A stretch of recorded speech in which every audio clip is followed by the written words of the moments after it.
What are you doing on Tuesday the 26th of September 2023? Because myself and Francesca Amber are coming to the Barbican Hall in London. Our event is called One Night Stand, and this one night event is all going to be about manifestation, crystal healing, and ridding your limiting beliefs to help you achieve your goals. We've curated an immersive experience that will leave you feeling inspired and empowered. Throughout the evening as well, we'll also have interactive exercises, we'll have empowering discussions, and the opportunity to connect with like-minded individuals on a similar journey towards personal growth and manifestation. There'll even be an opportunity for you to ask questions as well. This event is your chance to break free from the shackles of self-doubt and unleash your inner greatness. It's time to release those limiting beliefs that might be holding you back and step into your true potential. And if you want to come on your own, by all means do that. Single tickets are available and seating is totally unreserved, so you can even meet up with your spiritual friends and sit with them as well. Head to @CannyCrystals on Instagram and click the link in my bio. Tickets are limited, so secure your spot and be part of this transformative experience. Don't miss out on the chance to manifest your dreams and achieve your goals. We can't wait to see you there.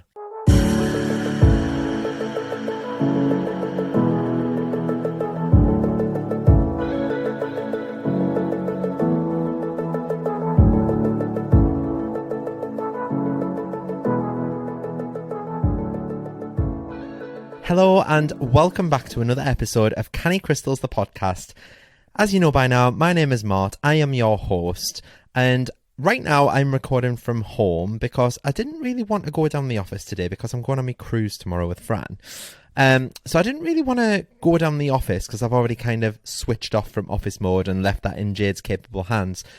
But I'm sat here right now in my house regretting every decision because my next door neighbours, they've got a girl that's about 7 or 8 year old, and they've decided to get this huge party bus that is currently sat out the front of my house blasting every version, like Kids Bop version of every song you can hear. So I do apologise if you can hear kids screaming green, green grass right now. There's nothing I can do about it, unfortunately. But yes, this week oh my God, where do I start with this? So I went to adoption training, and this one was early permanence training. So it's basically because I'm wanting a baby. I mean, it's not that I don't want an older child. It's just you want to form them attachments, don't you, from like a young age. So because I want a baby, we basically have to go through this special training called early permanence, which is basically fostering to adopt. So you're fostering the child from birth, basically, like the mother will give it up at birth, you foster it until the paperwork goes through, and then you adopt it.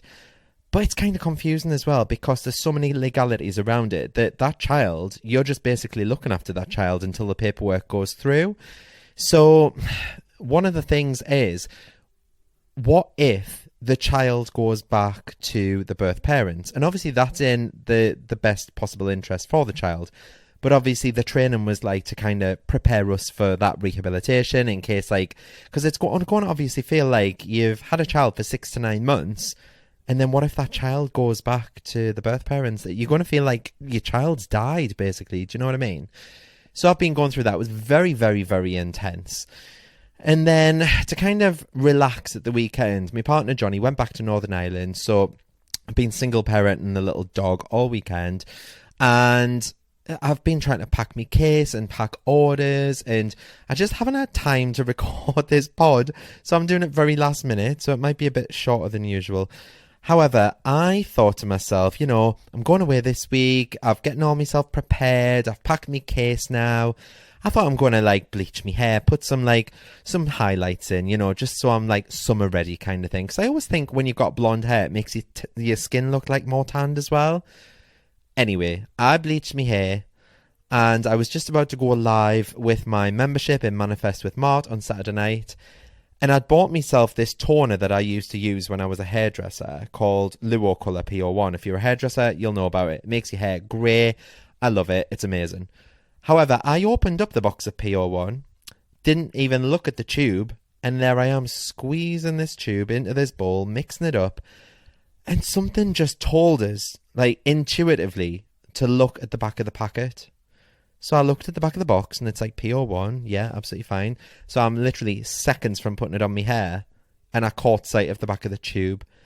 They'd sent me black black. Can you imagine? I would have had to have done a Kim Kardashian, wouldn't I? I would have had to have gone from black to blonde overnight.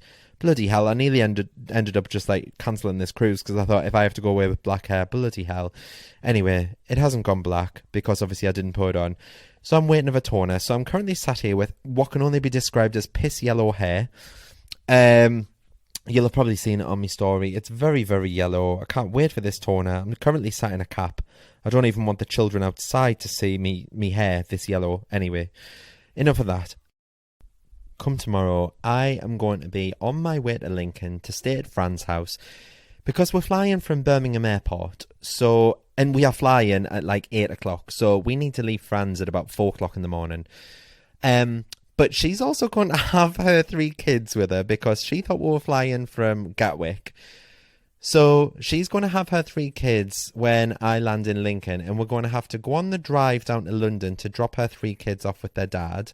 And then to basically come back, and we're not going to get back till about 10 o'clock at night. So we're going to have maybe 4 or 5 hours sleep, I think, by the time we've gassed on. We'll have time to sleep on the plane. But oh my God, I am so excited. This is like the first time I've got away since 2018. Like, I've had trips to Ireland, I've had trips to Spain to see Johnny's mum and dad, but I've not really like gone away since 2018, since Thailand. So I'm really excited for this. I know it's only a few days, but honestly, it will fly by. But I'm just so excited to get away and just spend some time with Fran. So don't worry, because I've had a few messages of people saying, well, if you're going away, does that mean that, you know, your orders aren't going to be packed? But no, not at all. I've got Jade in the office. Jade is fantastic. She's packing all the orders. If you want anything off the website, don't forget you can use the discount code, which is the word podcast. You get 10% off everything site-wide. But yeah, Jade is packing orders. The only thing I'm doing is turning off next day delivery, and that's just to, you know, stop the stress on Jade so she can just come in, pack orders and crack on. And I also just wanted to use this opportunity just to quickly say thank you all so much as well, because the last 2 or 3 episodes of this podcast have been going straight to number 1 in the Apple charts. So honestly, thank you so much. The podcast itself is sitting at number 4, I think, in the UK charts. But the episodes themselves, because there's like, you know, it's like a singles and an albums chart.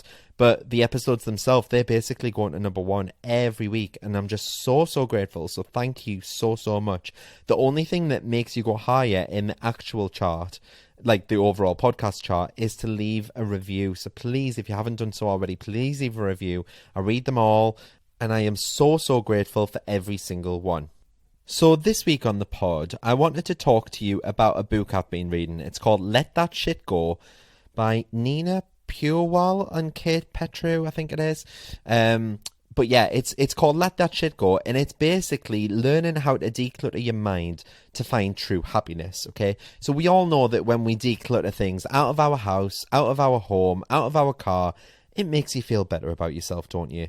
But if someone told you that you could unlock all the joy that life has to offer by simply cleaning out an overstuffed wardrobe in your house, would you do it?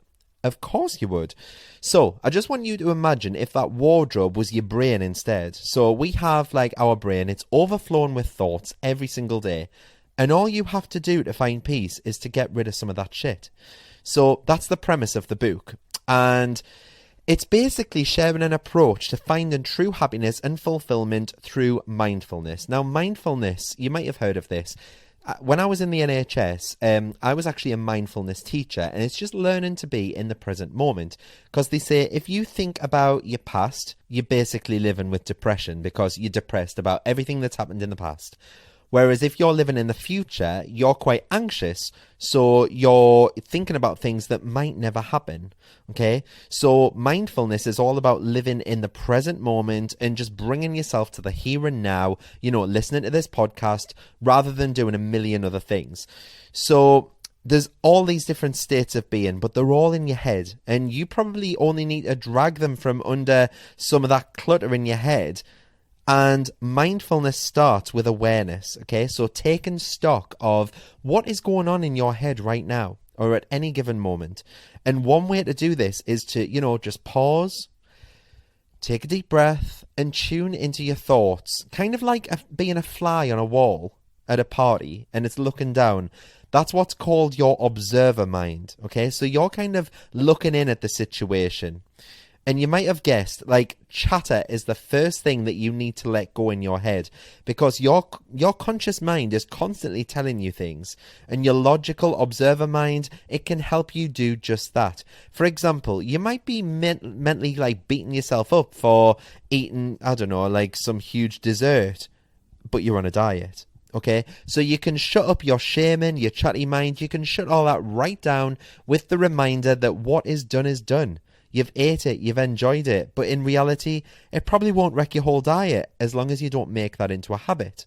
So that practice will bring clarity to your thinking patterns, and that'll help you to cut out some of the noise and immediately create a clearer head for more work to come in. So something that I found really, really interesting about the book is one of the key messages was that self-love and authenticity will help you to let go of negative self-talk and find your true purpose in your life. So if you think back to moments in your early childhood, for example, when you felt, relatively free from worry, just checking things out in nature, building camps, going for walks, discovering your surroundings, you were completely fascinated with it all. So life has probably brought a load of crap to kind of tarnish that shiny sense of wonder in us all. So you just need to start the practice of remembering that kid as you go about your days. Like, how were you when you were a child? How carefree were you? And if you do this, especially when you catch your chatty mind saying shitty things to yourself, as most of us do, you'll be able to make yourself feel so much better about yourself. So what I often think is, ask yourself, like, would I say such nasty things to a young child that I say to myself? Hopefully not. Like, that's the standard that you've got to follow with your self-talk. And it happens to me all the time. Like, I'll be thinking, oh, you're not good enough. Or you can't do this. You're not able to do this. I was booked for that Stella McCartney talk, and that's in 2 weeks' time. I haven't even done my presentation yet. And the chatty mind in my head is literally saying, pull out. You're not going to do this. You can't do this. But honest to God, you just need to shut that self-talk up. And another thing that you can learn is you can easily let go of a whole load of crap in your life by learning acceptance and taking perspective. Okay? So it doesn't mean like denying natural emotions like anger or frustration when people are being difficult, but just accepting them, because acceptance helps you to become a pro at how you manage your expectations and how you get real about what's completely out of your control. Okay, so it's totally fine to envision how you want things to be, and no one is telling you to lower your standards, but keep them while building in some flexibility to allow things to not always go according to your plan. Just know that they can still work out for the best. And you've just got to learn to see the difference between things that you can and cannot control and act accordingly. So if you grab a piece of paper or open the notes app in your phone, just make a note of 5 things that are annoying you or pissing you off or stressing you out, okay? And then step back and just consider how many of those things are actually within your control. Like, it might be the weather, okay? But you can't control the weather, so cross that off. You can't do anything about that, okay? Desperately needing a holiday. You can plan one, leave it. You can't do much else about that. A friend might be ill or sick. Cross it off. It definitely sucks, but you can't change that. Are you overweight? Okay, you can maybe do something about that because you could go to the gym. You could start a healthy diet. So there are things that you can and cannot control. Does that kind of make sense? Just remove any thoughts about anything that you cannot change from your worry loop. So now if you go back and you look at your list of the things that remain, and you do some more whittling down by adding the principle of perspective, just take a step back. View those problems in the bigger picture. View yourself from that fly on the wall's perspective, okay? So just take a step back, reevaluate how you feel about each one of those steps. So just by being, mindful and self-loving and authentic, you'll have better control over your thoughts and emotions and actions in any circumstance or encounter. So you'll give yourself kind of that grace period while speaking from your place of truth. And you can extend that same grace to everyone else in your life as well. So you're just fully appreciating them for who they are. It might be with your partner, so you'll learn to see your differences as strengths and how to communicate more clearly. But that perspective can also improve how you relate to your parents, for example, even if it's been strained in the past. You'll have a new gaining of perspective on relationships with other family members and friends, having adjusted your expectations and released those tendencies to change people. And that perspective can also be applied to your interactions on social media, for example, allowing you to view them in a more positive light. And that'll reduce the tendency to feel jealous by comparing your life to other people's highlight reels. It might even prompt you to share some realness that inspires and motivates people to be more authentic. But mindfulness practices, they help you to reframe almost all difficult situations by seeing people with more positive intent. So you're understanding that most people are making the most of whatever resources and knowledge that they have. And of course, one of the best things that you can do is to take that mindset to work with you, because work is where we get most stressed. Okay, it's going to help us emerge as a stronger teammate and a leader by injecting that sense of peace into meetings, encouraging others, staying focused overall by having cleared that clutter. The list goes on. The benefits of this goes on. So to achieve true happiness through mindfulness, you can set an intention. So clearly define your intention to cultivate happiness and well-being through mindfulness. You could write it down or repeat it to yourself regularly, but you're truly reinforcing your commitment to that practice, okay? And then, like I say, just try and practice some present moment awareness. So where are you at right now? What can you feel against your body? If you sat down, you might be able to feel the chair. You might be able to feel your feet on the ground. You might be able to feel air against your face. What can you see? What can you hear? What can you smell? Use your senses, okay? But slow down and just fully immerse yourself in this present moment. And just notice the details of your surroundings, the sensations in your body, the thoughts and emotions that come up into your head. But just allow yourself to fully experience every single moment without judgment or the need to change anything, because everything is as it is, okay? Gratitude is another one, because when we dedicate time each day to actively express gratitude, by, a gratitude journal or writing down 3 things that we're grateful for each day, we're able to reflect on the positive aspects of our life, our relationships, and our experiences. And as you do that, you allow yourself to genuinely feel the gratitude in your heart and in the present moment of being right here in the right now.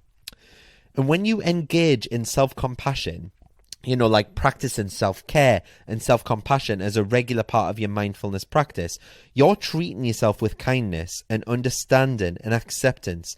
So when you come to be faced with challenges or setbacks, you just need to offer yourself words of encouragement and support, and just remind yourself that everyone goes through difficult times, okay? Another thing to do is to let go of all the attachment. So if you just recognize the kind of impermanence of life and just detach yourself from any outcomes or desires, instead of relying on external circumstances or possessions for happiness, just focus on cultivating that inner sense of contentment. Embrace the idea that happiness can be found in the present moment, regardless of any external factors, okay? You can find happiness in the here and now. And just observe and release any negative thoughts and emotions, because they do come up from time to time. But just develop that skill of, observing your thoughts from that fly on the wall's perspective. Observe your emotions without getting caught up in them. It is hard to do at first, but the more that you practice mindfulness, the more that you'll be able to get into that habit. When negative thoughts arise, just acknowledge them without judgment. Let them pass like clouds in the sky. Use your breath as an anchor to return to the present moment. Just allow yourself to release any negative energy. What I tend to do is I follow the breath. So I follow it in through my nose, filling up my chest. I can feel it going down my throat, filling up my chest into my lungs. And then as I breathe it out, I feel the cool air coming back out through my mouth. That really helps to anchor you in the present moment. And engage in positive self-talk. Like I say, cultivate that habit of positive self-talk. Become aware of any self-critical or negative thoughts and consciously replace them with positive and affirming statements. Because when you encourage yourself and acknowledge your strengths and celebrate your achievements, no matter how small they are, you're doing yourself a service, basically. You're affirming to yourself that you are better than this, and that's going to put you in a happier place. And then the last thing is to kind of practice some loving kindness meditation.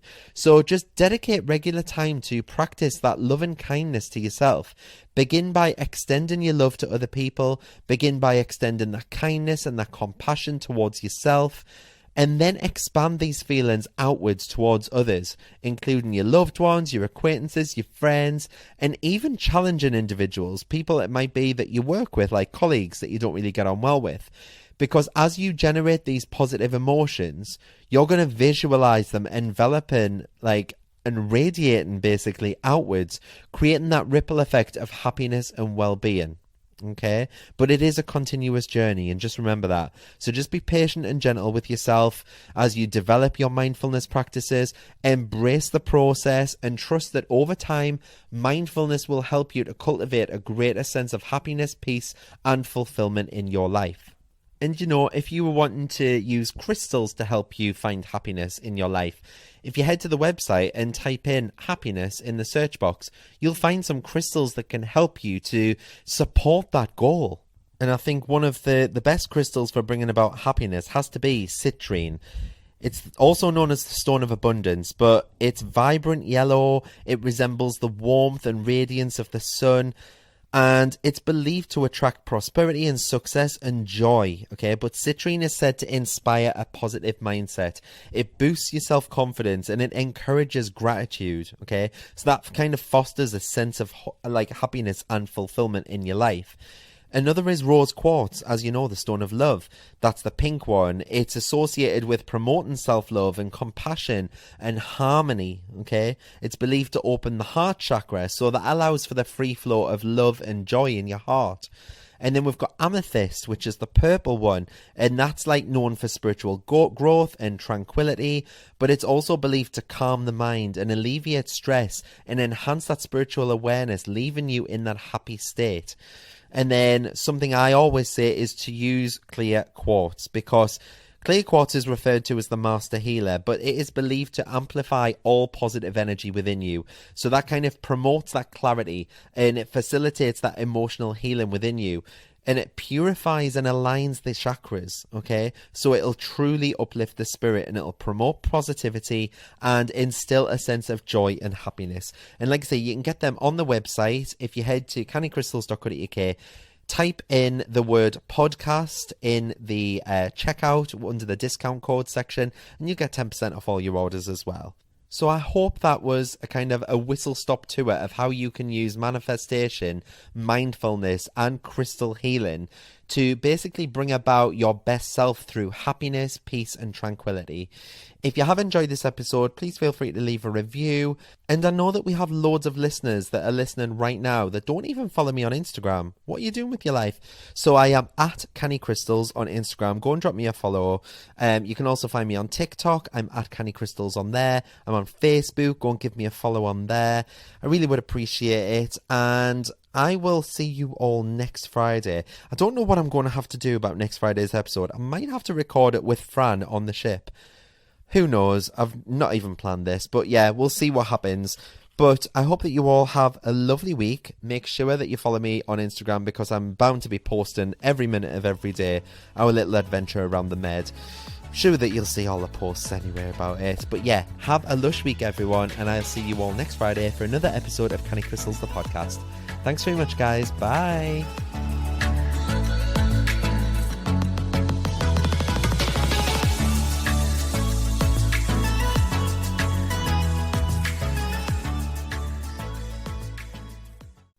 Come and join me in the Manifest with Mart community.